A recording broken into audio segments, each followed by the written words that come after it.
संभाजी महाराजांचा शेवटचा क्षण कसे झाले बंदी आणि का? विश्वासघात की नियती, जाणून घ्या सत्यकथा.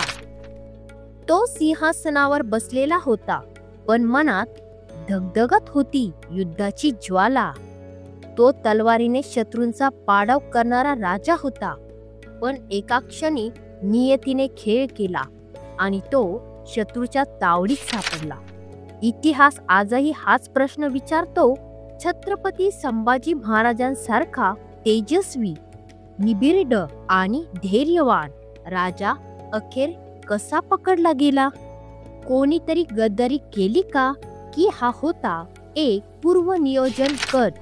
आज आपण उलगडणार आहोत छत्रपती संभाजी महाराजांच्या पकडले जाण्याची खरी कहाणी. त्या दिवसाच्या घटना, विश्वासघाताचा थरकाप उडणारा खेळ आणि इतिहासात कोरलेलं एक काळं पण विसरू न येणारं पान. छत्रपती संभाजी महाराज. छत्रपती शिवाजी महाराजांचे धैर्यवान आणि तेजस्वी सुपुत्र. बालपणापासूनच प्रखर बुद्धिमत्ता, निर्णय क्षमता आणि युद्ध कौशल्य यांची झलक त्यांच्यात दिसत होती. राज्यकारभार हाती घेतल्यानंतर त्यांनी दाखवलेलं अद्वितीय नेतृत्व, मोगल साम्राज्याच्या विरुद्ध उभारलेला निर्धार आणि धर्मावर असलेली अखंड निष्ठा हे त्यांच्या व्यक्तिमत्वाचे खरे आयाम होते. त्यांनी औरंगजेबाच्या विरुद्ध युद्ध छेडलं, जे पुढील 27 वर्ष अखंड चालणारे स्वराज्य युद्ध ठरले. छत्रपती संभाजी महाराजांनी केवळ मोगल नव्हे तर पोर्तुगीज, सिद्धी, इंग्रज अशा बलाढ्य शक्तींविरुद्धही सामरिक आघाडी उभारून हिंदवी स्वराज्याचं संरक्षण केले. त्यांचा लढा फक्त तलवारीचा नव्हता, तो होता संस्कृती, अस्मिता आणि धर्मासाठीचा. मराठा साम्राज्याचा उगम आणि विस्तार बघून औरंगजेब अस्वस्थ झाला. स्वराज्याची ज्योत विझवण्यासाठी तो स्वतः दक्षिणेकडे कूच करतो. मोगल सैन्य जोरदार आक्रमण करतात. मराठा किल्ल्यांवर, गडकोटांवर आणि स्वराज्याच्या मुळांवर हल्ले सुरू होतात. याच काळात छत्रपती संभाजी महाराज रायगडापासून काही अंतरावर संगमेश्वर परिसरात विश्रांतीसाठी थांबलेले असतात. त्यांच्यासोबत असतात काही अत्यंत विश्वासू मंत्री, मावळे आणि सहाय्यक, पण त्यावेळी त्यांची सुरक्षा कमी आणि मोगल हेरगिरी तेजीत. याच क्षणी एक निर्णायक वळण इतिहासाच्या वाटेवर उभं राहतं. गणोजी शिर्के नावाने नातेवाईक पण मनाने विश्वासघातकी. स्वराज्याची माती खाल्ली, पण मन मोगलांशी जोडलेलं होतं. त्याने औरंगजेबाशी गुप्त संधान केलं आणि छत्रपती महाराजांची हालचाल मोगल सरदार मुकरब खानापर्यंत पोहोचवली. मुकरब खानला बातमी मिळते, छत्रपती संभाजी महाराज सध्या संगमेश्वरात आहेत आणि त्यांच्या आजूबाजूला फारशी सुरक्षा नाही. त्यानंतर क्षणाचाही विलंब न करता मोगल फौज अचानक संगमेश्वर परिसरात धडकते. ते झपाट्याने परिसराला घेरतात.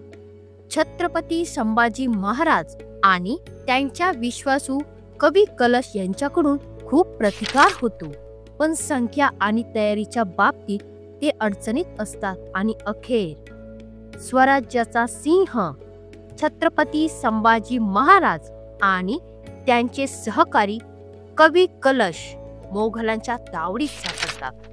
छत्रपती संभाजी महाराजांना बेड्या घालून औरंगजेबाच्या दरबारात उभं केलं जातं. तेव्हा सुरू होतो एका वीर पुरुषाचा अपमान, दडपशाही आणि मानसिक छळाचा काळा अध्याय.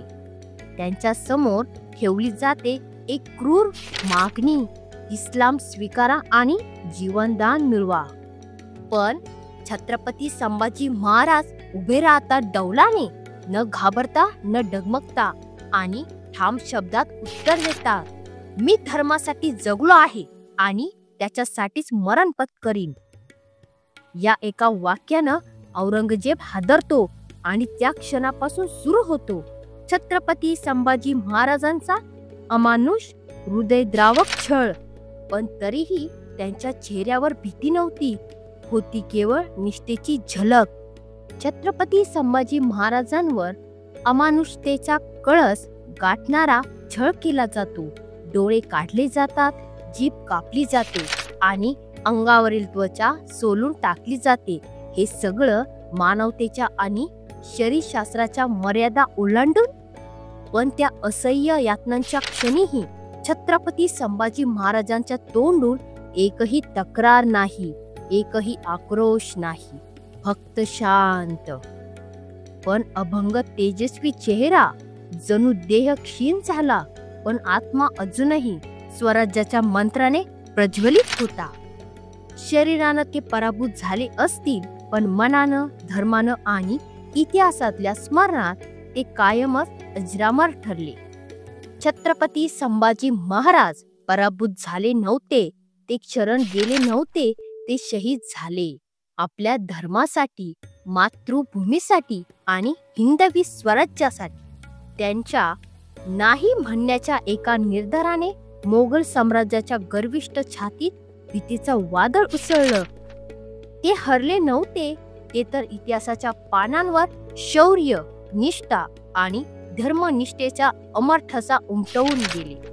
आता प्रश्न तुमच्यासाठी, छत्रपती संभाजी महाराजांचा सर्वात मोठा विजय काय होता? त्यांच्या तलवारीचा पराक्रम की धर्मासाठी दिलेलं अंतिम बलिदान? तुमचं मनापासूनच उत्तर खाली कमेंट मध्ये लिहा.